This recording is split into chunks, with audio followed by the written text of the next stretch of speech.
Hello, everybody, and welcome to another episode of Screw the Cubicle TV, where we talk about the freedom-based mindset, lifestyle, and business on your own terms. So I love doing the interviews with the experts, but also these cubicle crashing stories to help inspire you to, know that all these everyday people are quitting their jobs all the time, and everybody has a story, everyone has a hurdle, but it doesn't mean that you shouldn't start today. So I want to introduce you to my guest today, which is Camara. Did I say that right, Camara? Camara Toffolo. All right, good. Camara Toffolo is the career and leadership coach for corporate misfits. So she helps working professionals either commit to or quit corporate by figuring out what works for them. So what Camara helps with is that she helps her clients get clear on what they want so that they can go out and get it. She's been featured on the Daily Muse, Forbes, Business Insider, and Fast Company. And she is really passionate about LinkedIn and helping her clients optimize their profiles so that they can be found by recruiters or potential clients, which is exactly the topic that I invited you on the show to talk about. But before we go there, I want to know a little bit more about you, right? Like, what's your life look like right now? When did you end up crashing your cubicle, and what life looks like for you at the moment? Sure. So I ended up crashing my cubicle officially at the end of May, and I've been in the full-time entrepreneurial space since then. My office is now my dining room table. Great. And it's been an interesting transition, exciting transition. Was absolutely the right decision. I'm not looking back at all, and I'm just really happy to be free. Yeah. And was the journey kind of what you expected? Or was there, how we think it's kind of this way and it's like, woo! I mean, that was how it was for me anyway. It was absolutely like, woo. Yeah. It was absolutely all over the place, not what I expected. Right. I had set a freedom date of great. December 1st, I believe, of this year. And I really wanted to ramp things up, and I had gotten myself a business coach, and she helped me a lot. So I actually left work ahead of schedule 6 months. And looking back, maybe that wasn't the best idea. Right. Because financially it put me in a bit of a tough spot. Okay. But I'm just kind of rolling with it and going over the peaks and valleys and just adapting, I guess. Yeah. And I think that is true. It's kind of, sometimes we do make it up as we go. It's never, even when, like I prepared to quit, like I did the savings and all that. And then like a whole leak happened in my condo, which required me to, anyway, it's a huge story, but my insurance expired and all this jazz, and I ended up having to pay for it out of my pocket. So all the savings that I had for my exit plan anyway went out the window. So you just never fucking know when you actually plan something that shit hits the fan and you got to replan again or redo it. But as humans, we are resilient. We figure it out, right, as we go. And kind of partly, why I want to talk to you is because we also talked about this transition phase, right? Because sometimes people, they may have quit their job already, and they might still need something to keep them, their head above water financially as they go through the transition of going from employee to kind of an entrepreneur, right? And then there's people that are still in a job, but it's so bad that it's like ripping, like every day they feel so stressed out that they rather just change jobs, or at least maybe take on maybe some contract work or something, just so that they can have the headspace to feel a little bit more at ease and have the energy to like start something new, right? You can't create when you're feeling anxiety and stressed out. And one of the things that you're great at is obviously this LinkedIn thing, which, by the way, goes right over my head. I don't use it very much, so I really need this video as well. How does one, use LinkedIn in that transition period, whether it's, to network with people or to find clients or, connect with like-minded people? How would you use LinkedIn properly? That's the first question that I would have. Sure. So to use LinkedIn properly, you need to be visible. And the way to be visible is through a few different techniques. As I'm sure you know, LinkedIn is very heavily dependent on keyword search terms. Sure. So the important part is to eloquently weave keyword search terms into your headline, your summary, and your experience description. I never knew that. Yeah, as well as your skills. Your skills need to be very specific and very like high dollar skills rather than soft skills like relationship management is not as good as, say, account manager or sales manager, or something that's a lot more specific, or business analysis, quality analysis, like really, really clear terms. Because people may not be searching relationship, right? Like they might be searching sales or accounts or projects, but not the word relationship. Okay. Right, exactly. Right. So it's all about the key search word terms. And then to use it properly and to be basically what you want people to do is to click on your profile. It's all about getting that click and getting people to read more. So your picture is very, very important, and it's very important that it be appropriate. So people who have pictures of themselves with their kids, or their profile picture is their kid or their dog or their cat, or something from a wedding or travel. As much as I love travel, it's not the best place. It's not the best platform for it. The best platform for your LinkedIn profile picture. So you want to, even if you need your like mom to take it, or your boyfriend or girlfriend, just dress up nicely, professionally in attire that's appropriate to your work or the work that you want to do, and go against a neutral background, and just your shoulders and head, and you're good to go. Right. I mean, you don't have to look super serious. You can still have a smile and look like a person. You don't have to be like this passport photo, because I've seen those as well. I've seen those. Those aren't good either. No, definitely not. But the key is, like you're saying, absolutely, to be a human. And so in that effort to be a human, you also need to make sure that your summary is written in such a way that it's relatable, it's approachable, it's engaging, that you are properly relaying your passion for the work you do, or the work you want to do, or the clients that you want to work with. So it's really important to craft a really beautiful summary that brings in your story, why you do the work you do, and how you can empathize with the people that you help. Right. That's a great tips. I never knew the headline tip about the keywords, actually. And I mean, here's another thing about LinkedIn. Like, I have a huge confusion, and I know a lot of people have as well with this. It's like, how do you use it properly? Because it looks like a Facebook-ish kind of thing, but it's not. And there's, a different type of, what's rude and what's too direct. Like, can you just add people? It's not like it's a like, is it? It's not like you like someone's page and you're connected in some way. You have to add them in some way. And it's that, like, how do you network and connect with people who don't know you, but you obviously are able to sleuth their profile and go, yeah, that's somebody I would love to, network with, or even use as a client or something like that. How do we approach people in LinkedIn without kind of being a dickhead, or, completely losing form there in a way? Right.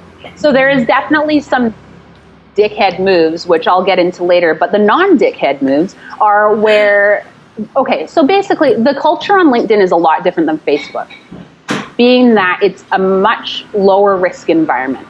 So if I receive a connection request, I basically accept 99% of connection requests, even if I don't know the person. The reason is they can't see who I'm married to on there. They can't see, what I did last weekend. They can't see anything personal. They can't see my birthday. Well, there is a birthday field, but you shouldn't be showing your birthday on LinkedIn. Sure. So you have a lot of free reign to really connect with people. So people are expecting that they're going to get connection requests from complete strangers. And it is more likely than not that they're going to accept the connection request rather than decline it. In terms of approaching people, you kind of want to get these people, like target clients or target recruiters, a little warm first. Like, you don't really want to go out. So let's say I'm looking for a job at a new company, and I find their recruiter or their headhunter. I connect with them. They accept it, which is great. And then I immediately message them and say, hey, you got any jobs? So no. what you might want to do is go on their profile, like some stuff that they're posting, just like Facebook, comment, engage, warm them up a little, and then maybe send them a message and say, I'm currently looking for da-da-da. I think that your company is fantastic. Just wondering if you might have some opportunities available. Right. So they already have an idea of who you are, so they're not going to be completely blindsided with this person asking for a job through LinkedIn. Right. And have you worked with people that have used LinkedIn specifically for that, to either transition to a better career and be connected to recruiters in a specific industry to further their next career path? I've helped a lot of people optimize their profile more so to be found by clients. But the rules are largely the same. Okay. So let's say you want to completely switch gears. Let's say it's my situation where I was in financial services for 12 years, wanted to completely switch gears, go into career coaching.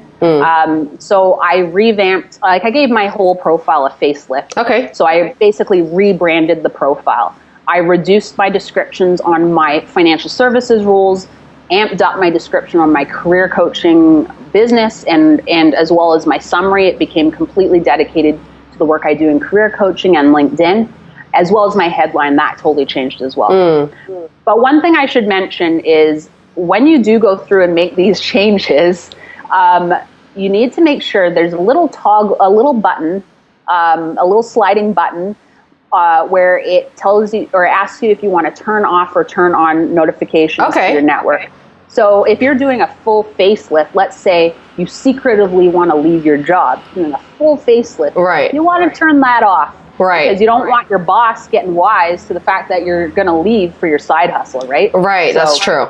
But if you want people to know, so you've quit and you're like, all right, I want all my contacts to know, these are the new opportunities that I'm looking for now, then you can turn it on.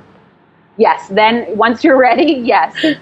If nothing's on the line, like your day job, then absolutely, go for it. And Kamara, what are some kind of valuable things to do on LinkedIn that would kind of make the whole experience there beneficial for someone? So, for example, I just found out there were groups on LinkedIn, and I always thought they were maybe on Facebook, and this is kind of the where I belong in groups, but I never thought LinkedIn had groups, and how can you, I'm sure there's ads and things, God knows what else is out there. So what would you kind of suggest in terms of how, when you use LinkedIn properly and most efficiently, what are some things that nobody knows about or people rarely know that this exists, and it would actually either get them more visible or get them using LinkedIn a little bit more efficiently?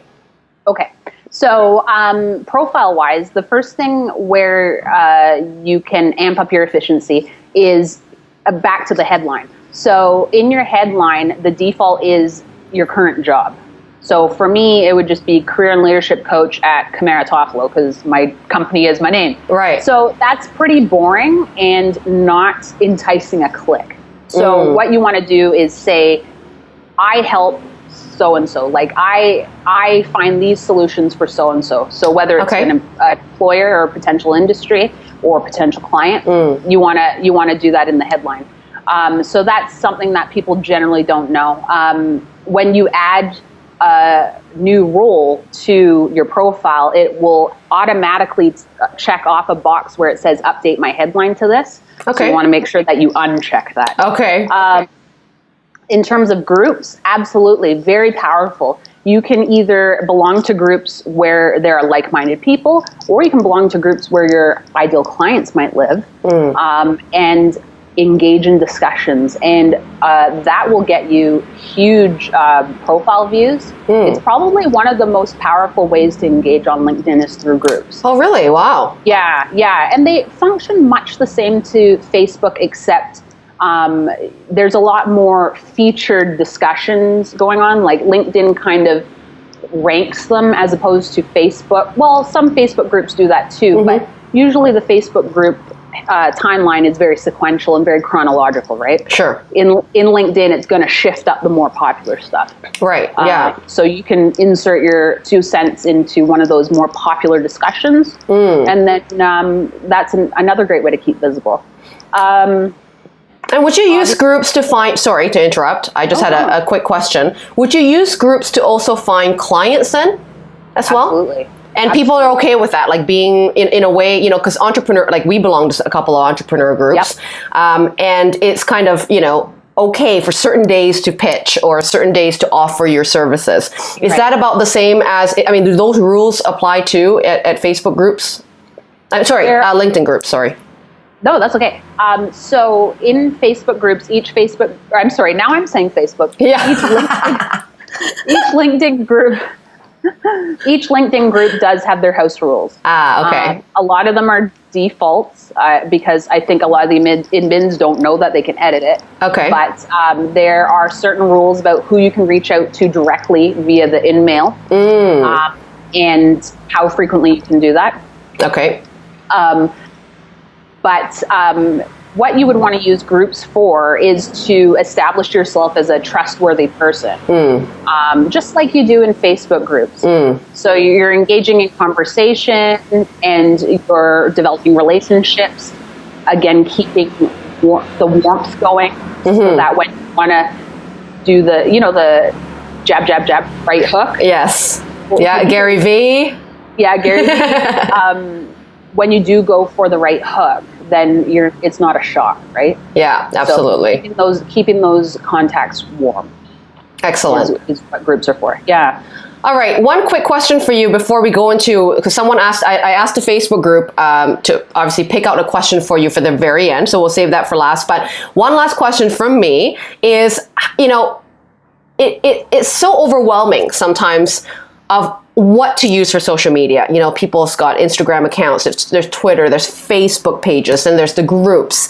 And then now you've got LinkedIn and then whatever else that you might be joining. And so it's, you know, if you're like me, I don't want to spend hours, right? Like immersing in conversation on social media and then not getting the most important things done in my business or in my planning of transition, right? And what are some tips that you may have to kind of automate your LinkedIn a little bit more? Just like, for example, I know that when I post on Facebook, there's times that I can also post on Twitter so that I have kind of like a good, you know, using co-schedule or buffer or something like that to blast it across all platforms. And is that the same for LinkedIn, or how can you suggest kind of like keeping sane with what you have to do on LinkedIn, you know, so that you'll actually use it more often?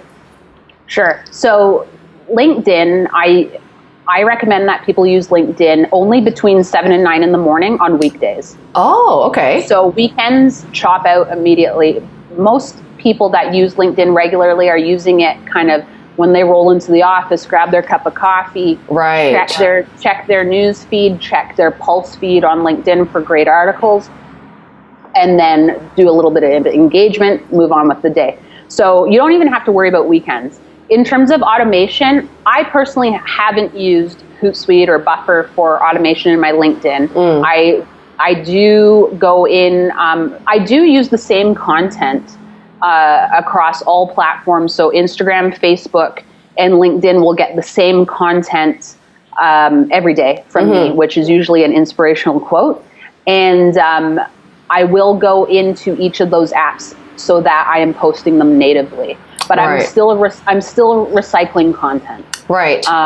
So I will go in and take that photo that I've created, or that quote that I've created in WordSwag, and then I will actually post it directly into the LinkedIn update. Okay. And I might also add something that will encourage some conversation around it as well. Okay, cool. But I don't invest tons of time in LinkedIn. Basically, where you need to invest the time is optimizing your profile. And then it's kind of working for you because it's keeping you visible. That's right. And then as well, I would recommend spending time connecting with people like that you might find appropriate to have in your connection roster. Kind of that's more value for time there.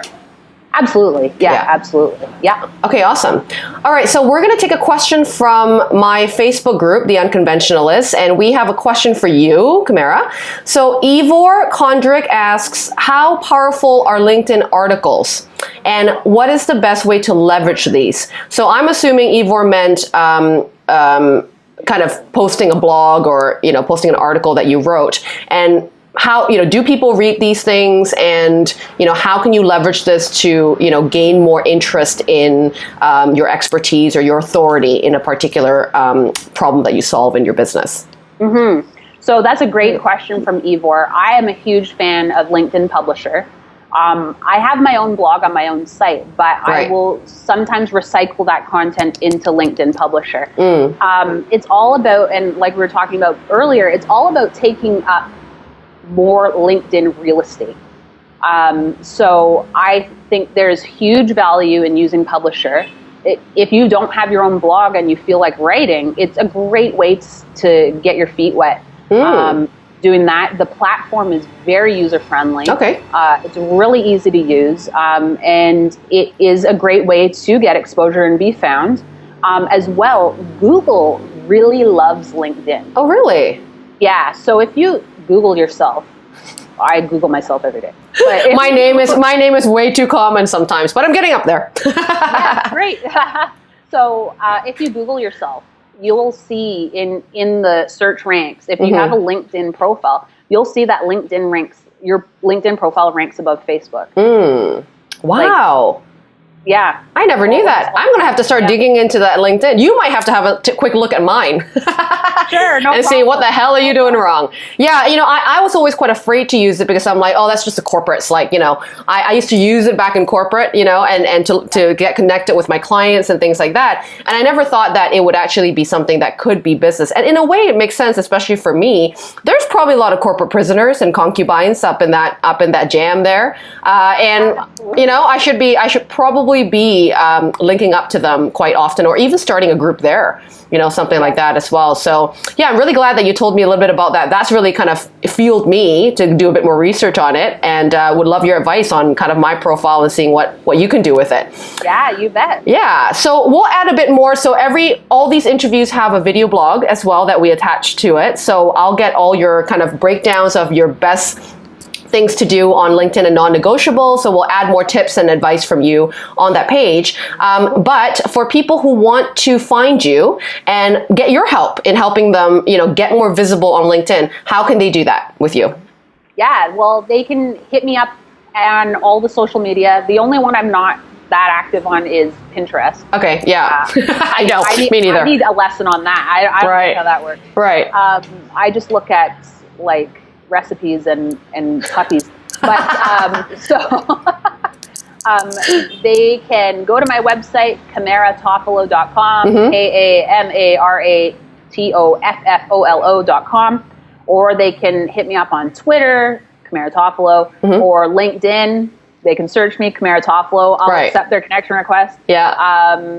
They can find me on Facebook at Coach Camara. That's the only place that it's different. And Instagram at Camaratoffolo. Awesome. So, or they can email me. My email's on my website and all my other stuff. So I am everywhere. Good. I'm reachable. Awesome. Well, thank you so much for coming on and taking the time and doing your hair and your makeup for me today. Because we were just having a conversations that we do not wear makeup and do our hair anymore most of the time. I've been living on one tube of lipstick for the last 2 years in Bali. But yeah, thank you for coming on, and would love to have you on again sometime soon, and maybe we'll do a little bit longer segment on something specific with LinkedIn, and once we start to get the questions after they watch the video. Cool. Okay. Great. Thank you so much for having me. Yeah, of course. Thanks, Camara. Hey, thank you so very much for watching Screw the Cubicle TV, and don't forget to subscribe below to get all the latest cubicle crashing content on how to quit your 9 to 5 and create a life and business on your own terms.